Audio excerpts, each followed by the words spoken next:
Welcome to the Chemically Dope by AIChE VIT, the podcast where chemistry isn't just equations and formulas, but real world problem solving and cool industry stories.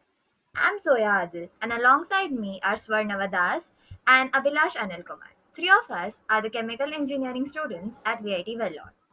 On this platform, we connect with professionals who have taken the very same concept we are learning and use them to solve impactful challenges across industries. Today, we are absolutely thrilled to have us with Ammar Mamajiwala, a chemical engineering graduate from the University of Waterloo.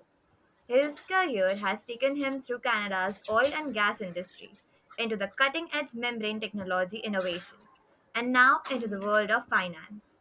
Currently working as an investment banking associate at Goldman Sachs in Texas, US, Mr. Amar brings a unique perspective on how engineering principles translate beyond traditional technical roles. Mr. Amar, it's pleasure to have you here. Yeah, thank you for having me. Um, Before we jump into the technical depth, we'd love to hear what's the one thing about membrane technology that still surprises you, even after years in that field? I would say the fact that we continue to see so many innovations that continue to come out. The company that I was with, it's been operating since 1982, I think.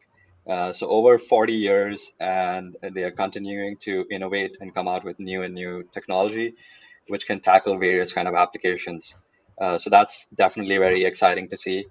Um, for instance, in the last 5 to 7 years, they've made a giant leap in the space of carbon capture, and they're doing a lot of work to tackle that problem. So that's very encouraging, and I'm excited to see how they continue to innovate in that space.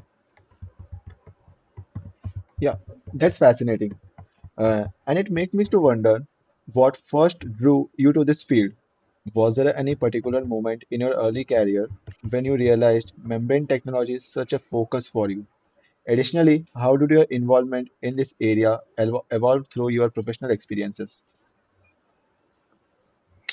Yeah, so to be honest with you, I really did not know anything about membrane technology before I took on that job.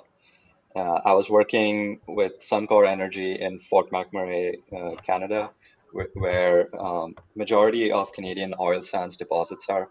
And I was working at an upgrader, which is essentially a refinery for heavy oil. Um, Fort McMurray, it's kind of remote, it's cold, it's difficult working conditions. So I was looking at other opportunities. And when I had interviewed at this company in California and I got the offer, it was kind of hard to turn down moving to sunny California. Um, and it also gave me the opportunity to chance or to pivot a little bit away from the technical operating roles that I had been doing up until then and move to that of a sales and business development role. So it was very appealing to me because it would allow me the opportunity to broaden my skill set and become a little bit more well-rounded, which is why I decided to take that leap and move to California. Yeah, that's really nice to hear, Amar. And you have painted such an exciting vision for Membrane Tech's future. But as students, we sometimes we notice a gap between large-scale breakthroughs and large-scale adoption, and especially in places like India, maybe not there. But in your experience, what's holding back wider industrial uptake? Like, is it cost or is it technical limitations or something else entirely? Yeah, I'd say it's a mixture of reasons, but definitely like cost is the primary one. It's one thing to develop a process on a small laboratory scale, but then scaling it up to say even a pilot stage and then a big commercial unit, it's very challenging. More often than not, the technology itself works, but they are all very capital intensive. So it's difficult for a company, like a small company that's essentially developing that technology, to do it by themselves. They usually require another partner to come in and front that upfront capital cost that's required. And generally that's the limiting factor.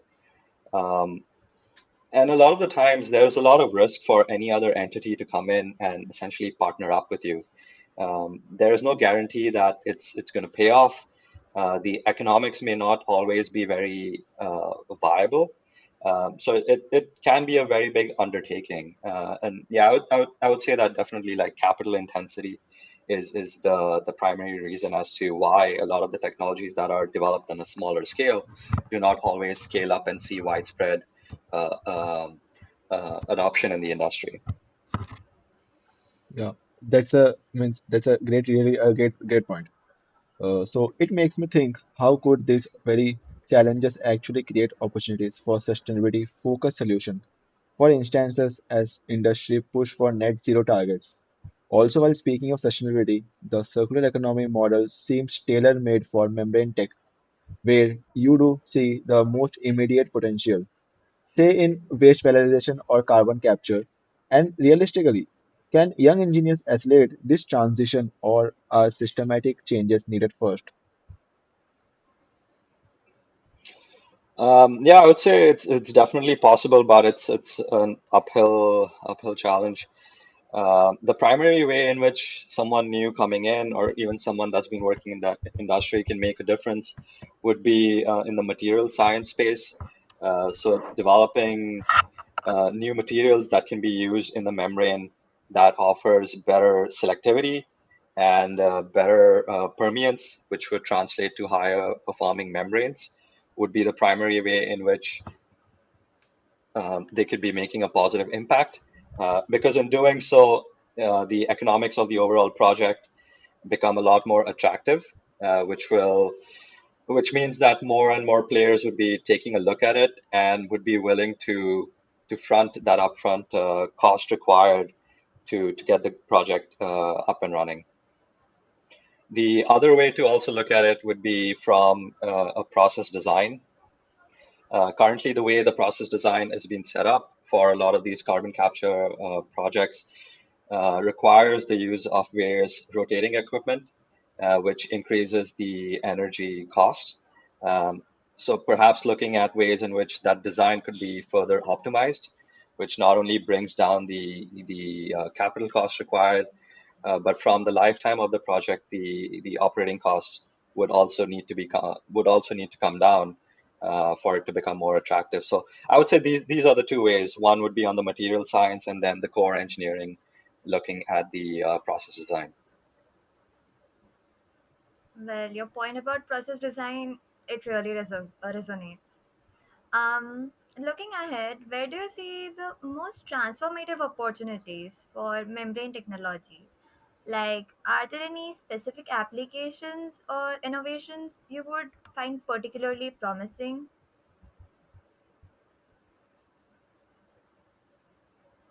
Yes, there are several.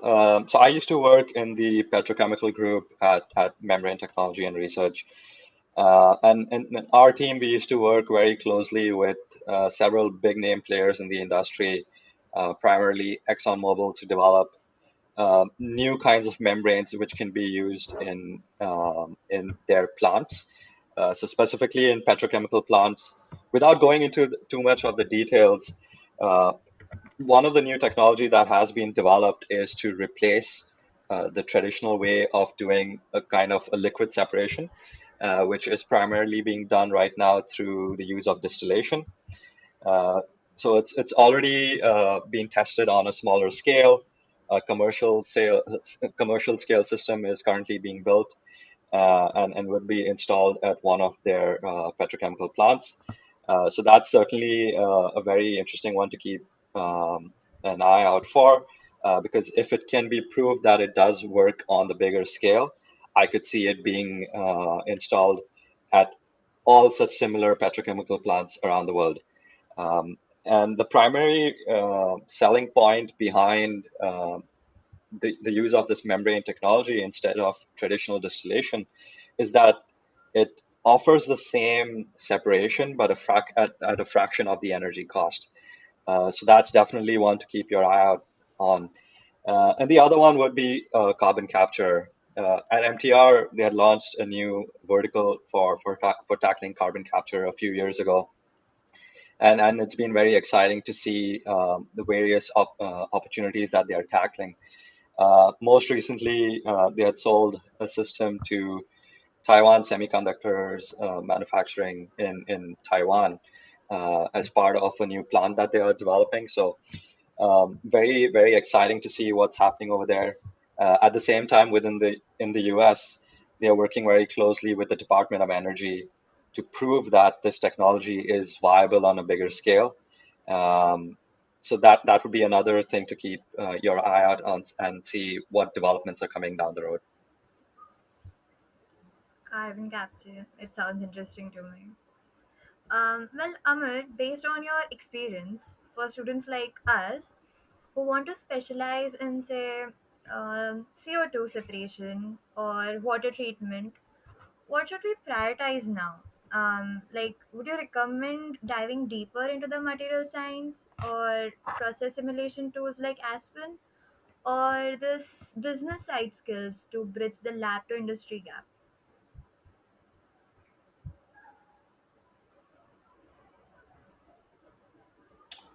Yeah, that's a good question.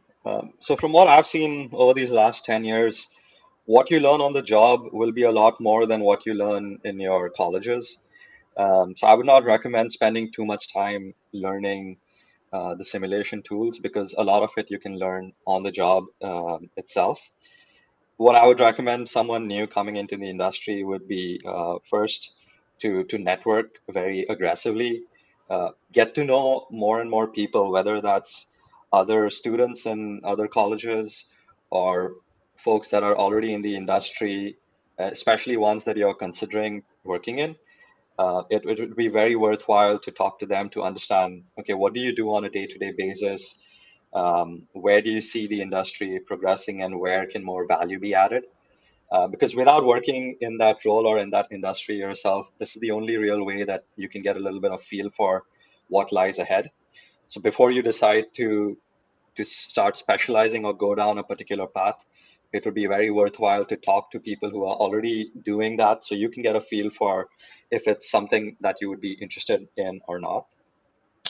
So that would be number one. The second thing I would recommend doing is to try to get some relevant internship experience in that field or in something adjacent, because you definitely learn a lot from that. Uh, don't get me wrong. I mean, you certainly do learn from the technical things that are taught to you when you're in college. But what you learn on the job, it's more real world based, and it's not in the ideal conditions which we are taught to work with in college. So I think that would be again very worthwhile to understand what are some of the challenges that people face in their jobs, and where can further value be added.